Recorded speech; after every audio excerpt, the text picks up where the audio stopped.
প্রিয় বন্ধুরা, ময়মনসিংহ কৃষি ভার্সিটির নদীর পাশেই প্রচুর পরিমাণ কচু শাকের গাছ। সেই কচু শাকের গাছ থেকে একজন বয়স্ক বৃদ্ধ চাচা কচুর লতা সংগ্রহ করতেছে। দেখুন আপনারা, সেই চাচাকে জীবিকার তাগিদে অনেক কিছুই করতে হয়, তো এটি একটি সুন্দর পেশা। একদম দেশি অরিজিনাল কচুর লতি তিনি সংগ্রহ করেছে। এই পাশে যে জঙ্গলগুলো এইখানে দেখতেছেন প্রচুর পরিমাণ কচুর গাছ, সেই গাছ থেকে এই লতিগুলো সংগ্রহ করেছে।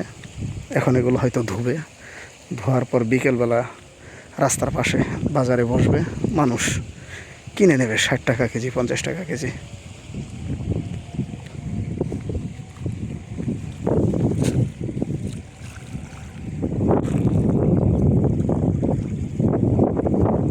চিকন চিকন, বেশি মোটা হয় নাই। আরেক ভাই বসি মারতেছে।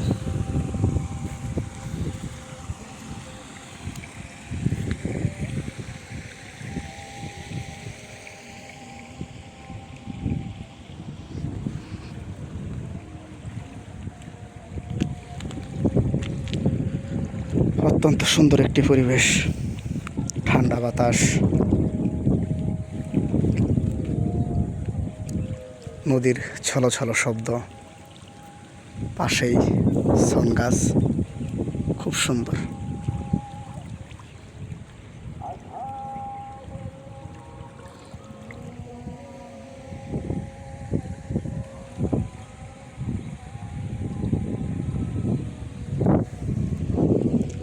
আমি যখনই সময় পাই এই ব্রহ্মপুত্র নদীর তীরে, নদীর পাড়ে চলে আসি। যানবাহন, কোলাহল, মানুষ, হইহল্লা ভালো লাগে না। নীরব নিস্তব্ধ পরিবেশে থাকতেই ভালোবাসি আমি। একদম ন্যাচারাল পরিবেশে থাকতে ভালো লাগে। দেখুন কি সুন্দর পরিবেশ।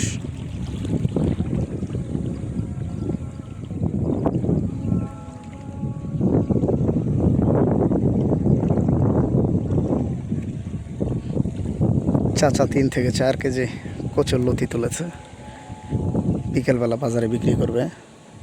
কোনো চাষ লাগলো না, প্রাকৃতিকভাবেই সংগ্রহ করলো, প্রাকৃতিক কচুর গাছ থেকে।